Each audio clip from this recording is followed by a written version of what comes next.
উন্নত চিকিৎসার জন্য লন্ডনে নেওয়া হবে বেগম খালেদা জিয়াকে। কাতারের পাঠানো এয়ার অ্যাম্বুলেন্সে চিকিৎসক সহ আগামীকাল রওনা দেবেন তারা। এর আগে খালেদা জিয়ার চিকিৎসায় যুক্ত হন যুক্তরাজ্য এবং চীনের বিশেষজ্ঞ চিকিৎসক দল। রাতে এভারকেয়ার হাসপাতালে এসে দীর্ঘ সময় ধরে বেগম খালেদা জিয়ার চিকিৎসা পর্যবেক্ষণ করেন চীনের 4 বিশেষজ্ঞ চিকিৎসক। বেগম জিয়াকে রাষ্ট্রের অতি গুরুত্বপূর্ণ ব্যক্তি ঘোষণার পর থেকেই এভারকেয়ার হাসপাতাল এলাকার নিরাপত্তায় নিয়োজিত আছেন এসএসএফ এবং পিজিআর সদস্যরা। এদিকে বেগম জিয়ার রোগ মুক্তি কামনায় আগামীকাল বা জুমা দেশের সব মসজিদে দোয়ার আহ্বান জানিয়েছে অন্তর্বর্তী সরকার। দর্শক, এই মুহূর্তে এভারকেয়ার হাসপাতালের সামনে আছেন আমাদের সহকর্মী ইউসুফ আলী। আমরা এখন তার সাথে যুক্ত হওয়ার চেষ্টা করছি। ইউসুফ, বিএনপি চেয়ারপারসন বেগম খালেদা জিয়ার শারীরিক অবস্থার বিষয়ে বিএনপির পক্ষ থেকে কি কোনো তথ্য জানানো হয়েছে? এই বিষয়ে সার্বিক আপনার কাছে সবশেষ কি খবর আছে আমাদেরকে জানাবেন।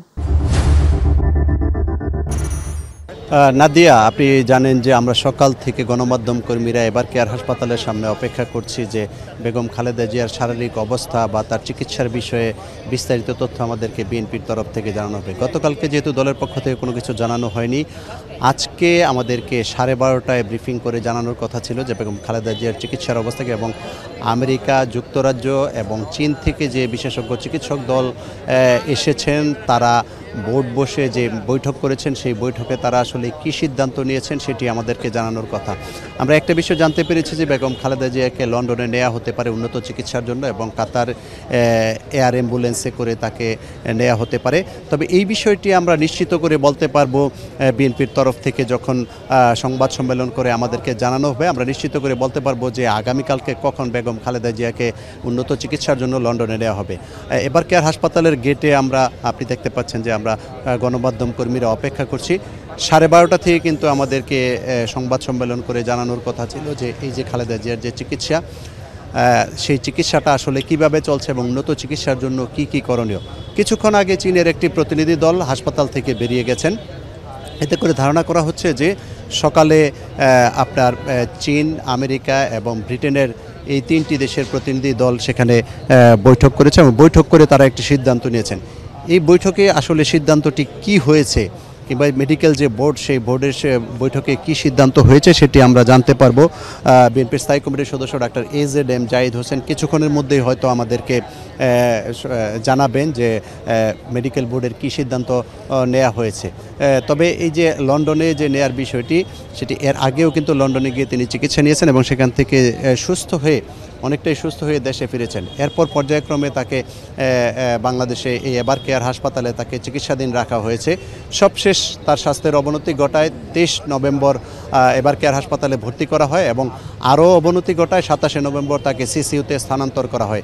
তারপর থেকে কিন্তু বাংলাদেশের এবং বিদেশের বেশ কয়েকটি দেশের বিশেষজ্ঞ চিকিৎসকের তত্ত্বাবধানে বেগম খালেদা জিয়ার চিকিৎসা চলছে।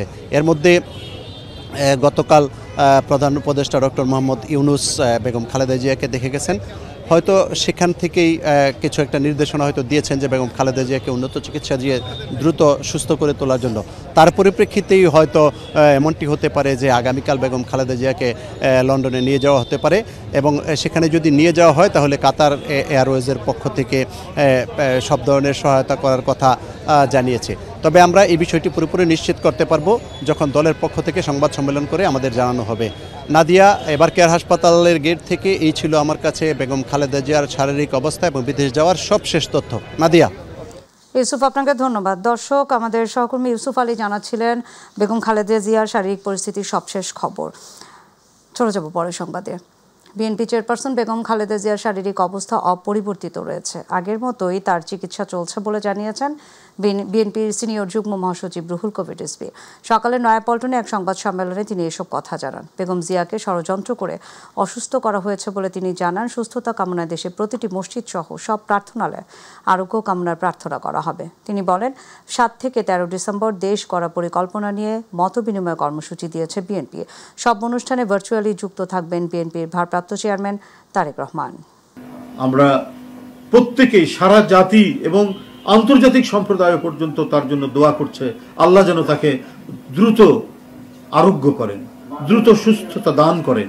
এই মহান দেশপ্রেমিক নেত্রী, দেশনেত্রী বেগম খালেদা জিয়ার আশু সুস্থতা কামনায় আগামীকাল শুক্রবার বাংলাদেশের প্রতিটি মসজিদ সেখানে তার আরোগ্য কামনায় আমরা দোয়া এবং মোনাজাত করব এবং অন্যান্য সম্প্রদায় তাদের নিজ নিজ উপাসনালয়ে দেশনেত্রীর জন্য প্রার্থনা করবে। আগামী ত্রয়োদশ জাতীয় সংসদ নির্বাচনে পুলিশ কর্মকর্তাদের নিরপেক্ষ থেকে কাজ করার নির্দেশ দিয়েছেন প্রধান উপদেষ্টা ডক্টর মোহাম্মদ ইউনূস। সকালে প্রধান উপদেষ্টার কার্যালয়ে 64 জেলা পুলিশ সুপার সহ ঊর্ধ্বতন কর্মকর্তাদের সঙ্গে বৈঠকে এই নির্দেশ দেন তিনি। নির্বাচনী চ্যালেঞ্জ গ্রহণের জন্য পুলিশ সুপারদের মানসিক প্রস্তুতি নেওয়ারও আহ্বান জানান প্রধান উপদেষ্টা। আতিকুর রহমান তিতাসের রিপোর্ট। নির্বাচনকালীন দায়িত্ব পালন ও মাঠের আইনশৃঙ্খলা পরিস্থিতি নিয়ন্ত্রণে দিক নির্দেশনা দেওয়ার জন্য সদ্য পদায়ন হওয়া 64 জেলার পুলিশ সুপারদের সঙ্গে বৈঠকে বসেন প্রধান উপদেষ্টা ডক্টর মোহাম্মদ ইউনূস। সকাল 9:30টায় প্রধান উপদেষ্টার কার্যালয়ে এই বৈঠকের আয়োজন করা হয়। এ সময় আগামী ত্রয়োদশ জাতীয় সংসদ নির্বাচনে পুলিশ কর্মকর্তাদের নিরপেক্ষ থেকে কাজ করার নির্দেশনা দেন প্রধান উপদেষ্টা। বলেন, নির্বাচনী চ্যালেঞ্জ গ্রহণের জন্য মানসিক প্রস্তুতি নিতে হবে। অতীতের কিছু নির্বাচনের কথা মনে চট করে আসে, তোমরাও দেখেছো সেই নির্বাচনগুলো। কেউ প্রহসনের নির্বাচন বলে, প্রতারণার নির্বাচন বলে, তামাশার নির্বাচন বলে। এগুলো হলো তাদের বিশেষণ। সেখান থেকে আমাদের চলে যেতে হবে বহু উপরে। কাজে এই দূরত্বটুকু আমাদেরকে অতিক্রম করতে হবে। লোকে যেন জানে এই পরিবর্তন সম্ভব এবং তোমাদের মাধ্যমেই সেই পরিবর্তন হবে। কাজে এই দৈবচয়নের মাধ্যমে যারা নির্বাচিত হলো তোমরা, তারা একটা ঐতিহাসিক দায়িত্ব পালন করার জন্য, সাধারণ দায়িত্ব পালন করার জন্য। সাধারণ দায়িত্ব সবসময় দিক থেকে এখানে যাওয়া সব হবে, কিন্তু একটা ঐতিহাসিক দায়িত্ব পালন। গণঅভ্যুত্থান পরবর্তী নির্বাচন শহীদদের আকাঙ্ক্ষিত বাংলাদেশ গড়ার নির্বাচন, তাই সেভাবেই দায়িত্ব পালন করতে হবে বলেও জানান ডক্টর ইউনূস। এই নির্বাচনের মাধ্যমে নতুন বাংলাদেশের জন্ম হবে বলেও জানান তিনি। এটা সাধারণ নির্বাচন নয় যে 5 বছর পর পর একটা নির্বাচন হয়, দেশের সরকার পরিবর্তন হয়। এটা রুটিন একটা কাজ। এবারের নির্বাচনের যেটা আন্ডারলাইন করা বারে বারে দরকার, এটা হলো গণ অভ্যুত্থানের পরবর্তী নির্বাচন। গণ অভ্যুত্থানে যারা শরিক হয়েছিল, আমরা যারা এর সঙ্গে আছি, যুক্ত আছি, এটা তাদের আদর্শ, তাদের স্বপ্ন বাস্তবায়নের ক্ষেত্রে সেই বাস্তবায়নটা আমাদের এই নির্বাচনের মাধ্যমে আমরা করে যাব। এই নির্বাচন আমাদেরকে নতুন বাংলাদেশের দরজা খুলে দেবে। নির্বাচনী চ্যালেঞ্জ গ্রহণের জন্য পুলিশ সুপারদের মানসিক প্রস্তুতি নেওয়ারও আহ্বান জানান প্রধান উপদেষ্টা। ঐতিহাসিক মুহূর্তগুলোকে চ্যালেঞ্জের মধ্যে নিয়ে আসতে হবে, যে আমরা প্রতিযোগিতামূলকভাবে আমরা করে যাচ্ছি। আতিকুর রহমান তিতাস, মাই টিভি। আমাদের অন্তর্বর্তীকালীন সরকারের বৈধতা চ্যালেঞ্জ করে করা লিভ টু আপিল খারিজ করে দিয়েছেন আপিল বিভাগ। প্রধান বিচারপতি সৈয়দ রেফাত আহমেদের সমন্বয়ে গঠিত 7 সদস্যের পূর্ণাঙ্গ বেঞ্চ আদেশ দেন। আইনজীবীরা জানান, গণ অভ্যুত্থানের ম্যান্ডেট নিয়ে গঠিত সরকার নিয়ে প্রশ্ন তোলার সুযোগ নেই, তাই অন্তর্বর্তী সরকারের শপথ বৈধ। গত বুধবার অন্তর্বর্তী সরকারের বৈধতা নিয়ে লিভ টু আপিল শুনানিতে অ্যাটর্নি জেনারেল বলেন, গণ অভ্যুত্থানের পর গঠন হওয়া সরকারের বৈধতা নিয়ে প্রশ্ন তোলার সুযোগ নেই। যে সরকার শপথ নেওয়ার পর সুপ্রিম কোর্ট পুনর্গঠন করেছে, সেই আদালতে গিয়েই সেই সরকারের বৈধতা নিয়ে প্রশ্ন তোলা স্ববিরোধী। এই রায়ের ফলে বাংলাদেশের সংবিধানের যে শূন্যতার কথা অনেকেই আর্গুমেন্ট করেছেন, যে ভ্যাকুয়ামের কথা অনেকেই আর্গুমেন্ট করেছেন, এই ভ্যাকুয়ামের আর কোনো জায়গা থাকবে না। এটি সুপ্রিম কোর্টের আদেশ দ্বারা আজকে প্রমাণিত হলো। হাইকোর্ট বলেছিলেন যে এই সরকারের বৈধতার দুটি উৎস, একটি হলো লিগ্যাল ইনস্ট্রুমেন্ট, আরেকটি হলো উইল অফ দ্য পিপল। এই অন্তর্বর্তীকালীন সরকারের বৈধতা নিয়ে জনাব মহসিন রশিদ যে সুপ্রিম কোর্টের হাইকোর্ট বিভাগে রিট পিটিশন দায়ের করেছিলেন, তার কোনো সারবত্তা থাকলো না। প্রকারান্তরে বর্তমান অন্তর্বর্তী সরকার যে পরিচালিত হচ্ছে জনগণের মতামতের ঐক্যমতের ভিত্তিতে, সেটাই প্রকারান্তরে স্থায়ী হলো কিংবা স্থাপিত। চট্টগ্রাম বন্দরের নিউ মুরিং কন্টেইনার টার্মিনাল পরিচালনায় চট্টগ্রাম বন্দর কর্তৃপক্ষের বিদেশি কোম্পানির সঙ্গে চুক্তির চলমান প্রক্রিয়ার বৈধতা প্রশ্নে জারি করা রুলে দ্বিধাবিভক্ত রায় দিয়েছেন হাইকোর্ট। বেঞ্চের জ্যেষ্ঠ বিচারপতি ফাতেমা নজিব চুক্তি প্রক্রিয়া অবৈধ ঘোষণা করেছেন। বেঞ্চের জুনিয়র বিচারপতি ফাতেমা আনোয়ার চুক্তি প্রক্রিয়া বৈধ ঘোষণা করেছেন। বিচারপতি ফাতেমা নজিব এবং বিচারপতি ফাতেমা আনোয়ারের হাইকোর্ট বেঞ্চ পৃথকভাবে এই রায় ঘোষণা করেন। এখন নিয়মানুযায়ী প্রধান বিচারপতি বিষয়টি নিষ্পত্তির জন্য হাইকোর্টের আরেকটি বেঞ্চ গঠন করে দেবেন। জুলাই আগস্টে ইন্টারনেট বন্ধ করে গণহত্যার দায়ে মানবতা বিরোধী অপরাধের মামলায় সাবেক প্রধানমন্ত্রী শেখ হাসিনা পুত্র সজীব ওয়াজেদ জয় এবং সাবেক আইসিটি প্রতিমন্ত্রী জুনায়েদ আহমেদ পলকের বিরুদ্ধে আনুষ্ঠানিক অভিযোগ আমলে নিয়েছেন আন্তর্জাতিক অপরাধ ট্রাইব্যুনাল। একই সঙ্গে জয়ের বিরুদ্ধে গ্রেফতারি পরোয়ানা জারি করা হয়েছে। ট্রাইব্যুনাল 1-এর চেয়ারম্যান বিচারপতি মোহাম্মদ গোলাম মুর্তজা মজুমদারের নেতৃত্বাধীন বিচারিক প্যানেল এই আদেশ দেন। পরবর্তী শুনানির জন্য আগামী 10 ডিসেম্বর দিন ধার্য করা হয়। ট্রাইব্যুনালে প্রসিকিউশনের পক্ষে শুনানি শুনানি করেন প্রসিকিউটর গাজী MH তামিম। তিনি এই মামলায় পলাতক আসামির বিরুদ্ধে গ্রেপ্তারি পরোয়ানা জারির আবেদন করেন, পরে তা মঞ্জুর করেন আদালত। এদিন ইন্টারনেট বন্ধ করে গণহত্যার দায়ে জয় এবং পলকের বিরুদ্ধে ফরমাল চার্জ জমা দেয় প্রসিকিউশন। জুলাই আগস্টে রাজধানীর রামপুরায় 28 হত্যার ঘটনায় মানবতাবিরোধী অপরাধের মামলায় অভিযোগ গঠনের উপর প্রসিকিউশনের শুনানি শেষ। ফের শুনানি 14 ডিসেম্বর। ট্রাইব্যুনাল 1-এর চেয়ারম্যান বিচারপতি মোহাম্মদ গোলাম মুর্তুজা মজুমদারের নেতৃত্বাধীন 3 সদস্যের বিচারিক প্যানেলে এই শুনানি হয়। এর আগে মামলায় সেনা কর্মকর্তা লেফটেন্যান্ট কর্নেল রেদওয়ানুল ইসলাম সহ 2 সেনা কর্মকর্তাকে আন্তর্জাতিক অপরাধ ট্রাইব্যুনালে হাজির করা হয়। সকালে ঢাকার সেনানিবাসের বিশেষ কারাগার থেকে প্রিজন ভ্যানে কড়া নিরাপত্তার মধ্য দিয়ে তাদের আনা হয়। রেদওয়ানুল ছাড়া অপর আসামি হলেন মেজর মোহাম্মদ রাফাত বিন আলম। জাতীয় নির্বাচনের আগে গণভোট, পিআর পদ্ধতি চালু সহ 5 দফা দাবিতে জামায়াতে ইসলামী সহ সমমনা 8 দলের ময়মনসিংহ বিভাগীয় সমাবেশ চলছে। দুপুর 12টায় নগরীর সার্কিট হাউস মাঠে এই সমাবেশ শুরু হয়। এতে 8 দলের শীর্ষ নেতারা বক্তব্য দিচ্ছেন। সকাল থেকে সমাবেশ স্থলে জড়ো হন নেতাকর্মীরা। সমাবেশে প্রধান অতিথি জামায়াতে ইসলামীর নায়েবে আমির অধ্যাপক মুজিবুর রহমান। এছাড়াও 8 দলের কেন্দ্রীয় নেতৃবৃন্দ ছাড়াও ময়মনসিংহ বিভাগের নেতৃবৃন্দরা বক্তব্য রাখবেন। এদিকে সমাবেশ ঘিরে আইনশৃঙ্খলা বাহিনী তৎপর রয়েছে এবং নিরাপত্তা জোরদার করা হয়েছে। যে কোনো অপ্রীতিকর ঘটনা এড়াতে পুলিশ, র্যাব এবং অন্যান্য বাহিনী সতর্ক অবস্থানে রয়েছে। সরকারি প্রাথমিক এবং মাধ্যমিক শিক্ষকদের আন্দোলনে চলমান বার্ষিক পরীক্ষার মধ্যে বিভিন্ন দাবিতে শিক্ষকদের কর্মবিরতির কারণে দেশের বিভিন্ন স্কুলে ব্যাহত হচ্ছে বার্ষিক পরীক্ষা। এতে সারা বছর ধরে নেওয়া প্রস্তুতিতে ছন্দপতন হচ্ছে শিক্ষার্থীদের। প্রভাব পড়বে ফলাফলেও। এতে ক্ষুব্ধ প্রতিক্রিয়া জানিয়েছেন অভিভাবকরা। তবে গ্রামাঞ্চলের তুলনায় শহরাঞ্চলে শিক্ষক আন্দোলনের প্রভাব কম দেখা গেছে। বিস্তারিত আফজাল হোসেনের রিপোর্টে। 3 দফা দাবিতে সরকারি প্রাথমিক ও মাধ্যমিক শিক্ষকদের আন্দোলনে চলমান বার্ষিক পরীক্ষা বাধাগ্রস্ত হচ্ছে। সংকটে পড়েছে দেশের শিক্ষা কাঠামোর সবচেয়ে বড় 2টি স্তর। দেশের সরকারি প্রাথমিক ও মাধ্যমিক বিদ্যালয় মিলিয়ে 1 কোটির বেশি শিক্ষার্থী রয়েছে। পরীক্ষার আগ মুহূর্তে শিক্ষকদের এমন আন্দোলনে ক্ষোভ প্রকাশ করেছেন অভিভাবকরা।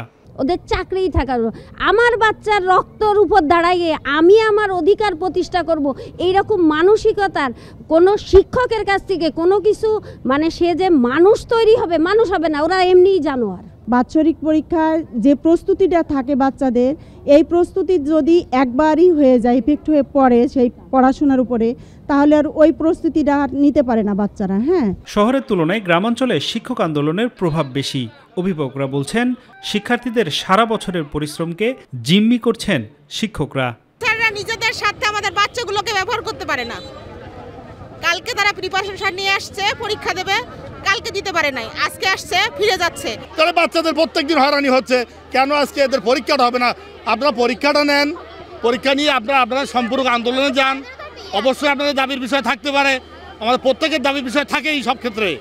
তা আপনারা আমাদের বাচ্চাদের নিয়ে খেলছেন কিসের জন্য? তবে ব্যতিক্রম রয়েছেন কিছু শিক্ষক। তারা মনে করেন এই মুহূর্তে আন্দোলন অযৌক্তিক। তারা সারা বছর পড়ালেখা করেছে, বার্ষিক পরীক্ষা দিচ্ছে। অনেকের হয়তো মূল্যায়ন পরীক্ষায়, অর্ধবার্ষিক পরীক্ষায় একটু খারাপ হলে তারা সেটাকে রিকভার করার জন্য বার্ষিক পরীক্ষায় আরও ভালো করে প্রিপারেশান নিয়ে পরীক্ষা দিতে আসে। কিন্তু সেই জায়গায় এসে তারা যদি বাধার সম্মুখীন হয়, আসলে এটা আমি শিক্ষক হিসাবে এটাকে একদম সাপোর্ট করি না।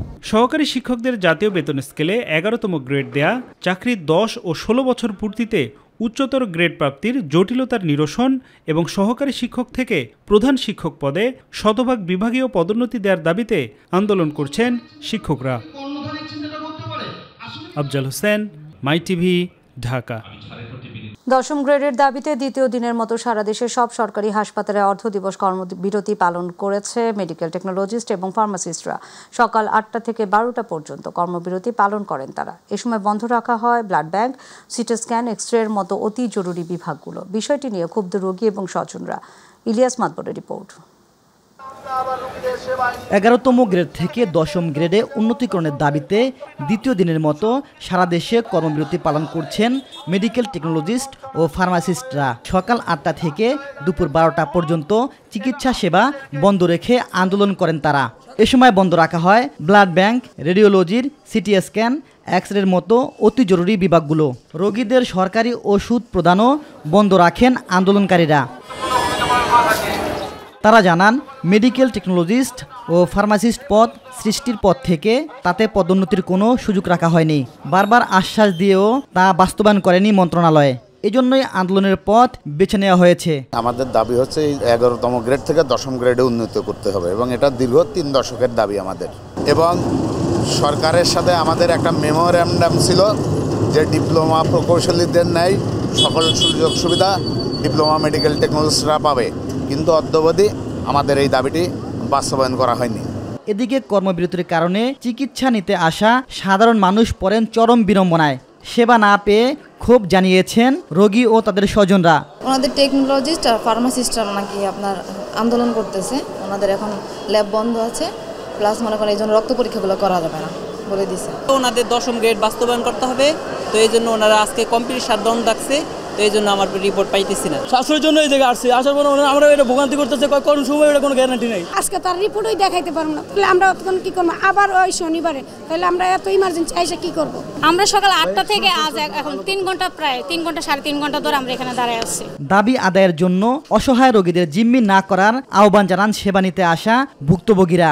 10টা থেকে 12টা পর্যন্ত, মানে 11টা পর্যন্ত, 11:30 পর্যন্ত দাঁড়ানো আমরা, এখন পর্যন্ত ঔষধ দিচ্ছে না, তারা আন্দোলন চালাই যাচ্ছে। 2-2.5 ঘন্টা হয়ে গেছে, কিন্তু এখন আমরা ওষুধ পাচ্ছি না। ইলিয়াস মাতবর, মাই টিভি, ঢাকা। রাজধানী ঢাকা ও এর আশেপাশে আবারও মৃদু ভূমিকম্প অনুভূত হয়েছে। 4.1 ছিল কম্পনের মাত্রা। সকাল 6:14 এই কম্পন অনুভূত হয়। ইউরোপিয়ান মেডিটেরিয়ান সিসমোলজিক্যাল সেন্টার এই তথ্য জানিয়েছে। ভূমিকম্পের গভীরতা ভূপৃষ্ঠ থেকে 30 কিলোমিটার, উৎপত্তিস্থল নরসিংদীতে, যা টঙ্গী থেকে 20 কিলোমিটার পূর্ব উত্তর পূর্বাঞ্চলে।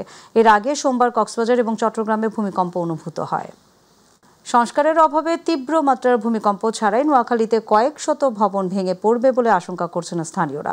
এতে বসবাস করা লক্ষাধিক লোকের প্রাণহানি ঘটার পূর্বেই প্রশাসনের হস্তক্ষেপ কামনা করছে নোয়াখালীর সচেতন মহল সহ বিভিন্ন শ্রেণী পেশার মানুষ। প্রতিনিধি ইউনুস সিকদার বাহারের পাঠানো তথ্য এবং চিত্রে বিস্তারিত জানাচ্ছেন জুবাইর রহমান।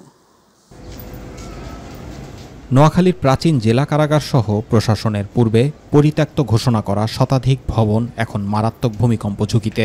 6 থেকে 7 মাত্রার একটি মাঝারি বা তীব্র ভূমিকম্প হলে জেলার সদর মাইজদি, চৌমুহনী, বসুরহাট, সোনাইমুড়ি ও চাটখিল এলাকায় ব্যাপক প্রাণহানি ঘটতে পারে। বহু ভবনের ফাউন্ডেশন দুর্বল হয়ে পড়েছে, কয়েকটিতে দেখা দিয়েছে মারাত্মক ফাটলও। ব্রিটিশ ও পাকিস্তান আমলে নির্মিত নোয়াখালীর পুরনো ভবনগুলো আজ পরিণত হয়েছে আতঙ্কের ভারে। এরই মধ্যে প্রশাসন যেসব ভবনকে পরিত্যক্ত ঘোষণা করেছে তার সংখ্যা শতাধিক। এর তালিকায় রয়েছে জেলা প্রশাসক কার্যালয় এলাকা, পুরাতন জেলা কারাগার, সদর ফায়ার স্টেশন, পুলিশ সুপার কার্যালয়ের ভবন, সড়ক ও জনপথ বিভাগের নির্বাহী প্রকৌশলী দপ্তর, জেলা দায়রা জজের বাসভবন, নোয়াখালী সরকারি কলেজ, নোয়াখালী বিজ্ঞান ও প্রযুক্তি বিশ্ববিদ্যালয়ের আব্দুস সালাম হল, জেলা প্রাইমারি টিচার্স ট্রেনিং ভবন সহ আরও অনেক সরকারি ও বেসরকারি স্থাপনা। এই ভূমিকম্প হওয়ার পর থেকে আমরা নোয়াখালীবাসী যারা আছি, স্থানীয়রা, আমরা অনেক বেশি আতঙ্কের মধ্যে আছি। ফেটে গেছে বিভিন্ন জায়গা দিয়ে। ভূমিকম্প হইলে হয়তো কোনো সময় ভেঙে যাওয়ার সম্ভাবনা হইতে পারে। আমাদের সামান্য একটু ভূমিকম্পে হয়তো এটা ধসে পড়ার সম্ভাবনা থাকে। আমরা সবসময় ভয়ে ভয়ে এখানে কাজ করি। ইতোমধ্যে জেলার কয়েকটি ভবনে বড় ধরনের ফাটল দেখা দিয়েছে। স্থানীয়দের অভিযোগ, ঝুঁকিপূর্ণ ভবনগুলোতে এখনো চলছে বাণিজ্যিক কার্যক্রম। জীবন বাজি রেখে প্রতিদিন ব্যবসা করছেন অসংখ্য মানুষ। মাঝারি ধরনের কোনো ভূমিকম্প হলেও এই বিল্ডিং গুলো ধসে পড়তে পারে এবং বিপর্যয় সৃষ্টি করতে পারবে। এই যে ক্লাস চলাকালীন সময়ে যদি ভূমিকম্প হয় তাহলে অনেক হতাহতের সম্ভাবনা রয়েছে, অনেক ক্ষতিগ্রস্ত হওয়ার সম্ভাবনা রয়েছে। যে আমাদের যে কলেজ ভবনগুলি আছে এগুলো অত্যন্ত পুরনো, এগুলোর সংস্কার এখন পর্যন্ত হয়নি। বিশেষজ্ঞদের মতে এসব ভবনের বেশিরভাগই দুর্বল ফাউন্ডেশনে নির্মিত, ফলে মাঝারি মাত্রার ভূমিকম্পেও ধসে পড়ার শঙ্কা রয়েছে। শুধু তাই নয়, শতাধিক শিক্ষা প্রতিষ্ঠানের ভবনও ভূমিকম্পের ঝুঁকিতে রয়েছে। আপনারা জানেন যে নোয়াখালী বাংলাদেশের সবচেয়ে পুরাতন জেলাগুলোর মধ্যে একটা, তো শহরটা অনেক পুরাতন। এখানকার বেশিরভাগ ভবন স্থাপনা হলো অনেক পুরাতন, বিশেষ করে 50-60-এর দশকে তৈরি। সবচেয়ে ঝুঁকিপূর্ণ ভবন হিসেবে আলোচনায় রয়েছে নোয়াখালী জেলা কারাগার। 70 বছরেরও বেশি সময় আগে নির্মিত এই ভবনটি ভূমিকম্প ছাড়াই যে কোনো সময় ধসে পড়তে পারে বলে মনে করছেন সংশ্লিষ্টরা। এটা ভূমিকম্প হয়ে যাওয়ার পরে কিন্তু যেখানে গ্যাস লাইন আছে সেখানে কিন্তু অগ্নিকাণ্ড সংঘটিত হয়। তো সেই ব্যাপারেও আমরা সকলকেই বলছি যে আপনারা যত সম্ভব ভূমিকম্পের সময় বিদ্যুতের লাইনগুলি অফ করে রাখার চেষ্টা করবেন। বহু হতাহতের পূর্বেই প্রশাসনের সময়োপযোগী পদক্ষেপ নিলে বেঁচে যেতে পারে হাজার হাজার মানুষের প্রাণ, এমনই প্রত্যাশা নোয়াখালীর বিভিন্ন পেশার মানুষের। জুবাইর রহমান, মাই টিভি নিউজ। দর্শক, রাজধানীর এভারকেয়ার হাসপাতালের সামনে বিএনপির স্থায়ী কমিটির সদস্য AZM জাহিদ হোসেন সাংবাদিকদের সঙ্গে মতবিনিময় করছেন। আমরা এখন সরাসরি চলে যাব সেখানে। ধন্যবাদ।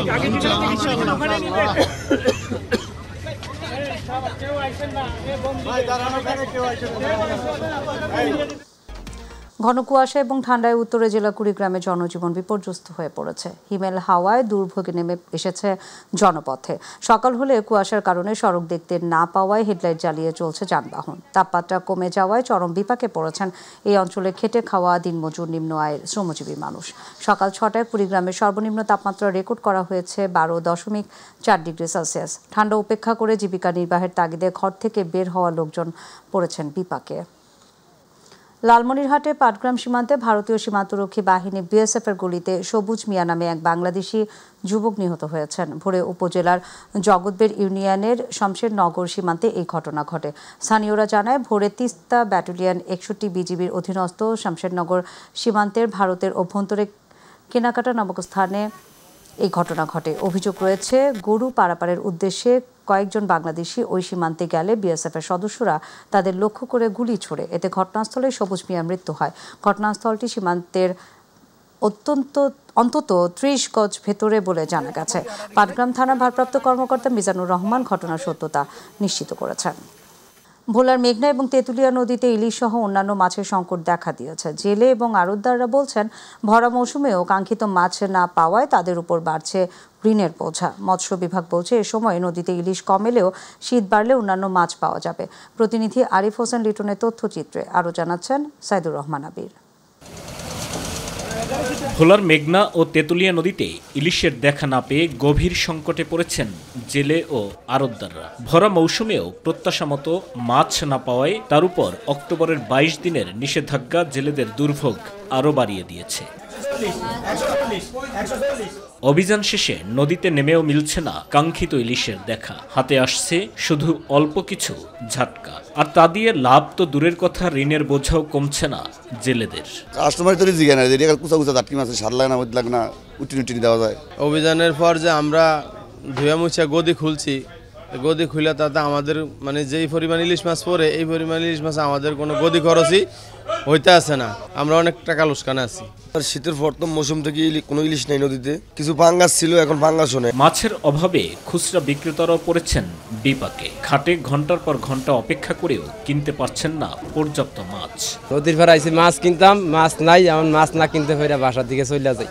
কোনো আয় নাই, ব্যয় নাই, কোনো সমিতি দিতে পারে না, ভাত খাইতে পারে না, সংসার নিয়ে মেলা হিবিজিবি আছে। যে আসলে আমাদের বর্ষার সিজনও মার গেছে, মনে করছিলাম যে এই সময়টা মনে করেন কিছু না আশা করতে পারতাম, মানে যে মাছ হইব, কিন্তু তাই বলে আরো খারাপ।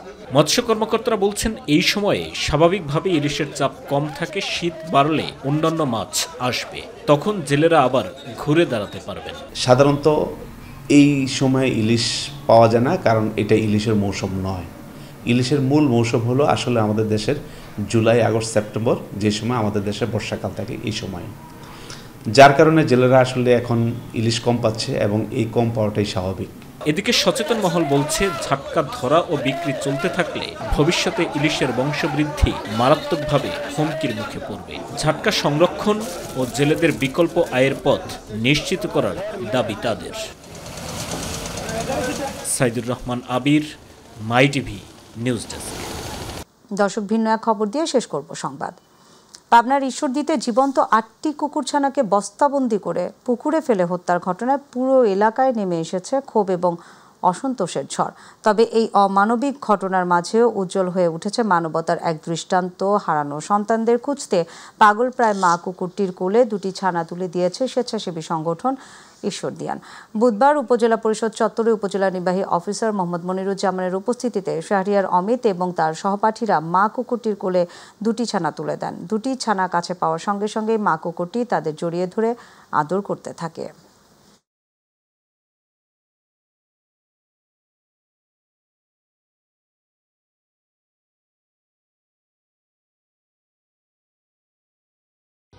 মানে বর্তমান যে অবস্থা, ওর বুকে ওর স্তনে অনেক দুধ জমা হয়ে আছে, ও মানে সেটা রিলিজ করতে না পারে, অনেক কষ্ট পাচ্ছে, কাতরাচ্ছে। তো আমরা এই বাচ্চা দুটাকে নিয়ে যাব। দুটা শিশু বাচ্চা যদি ব্যবস্থা করা যায় কুকুরে, যাতে দুধটা সে দিতে পারলে বা অ্যাডজাস্ট হয়ে গেলে আমার মনে হয় সেই সুস্থ হয়ে যাবে, এই উদ্দেশ্য থেকে আসলে এটা করা।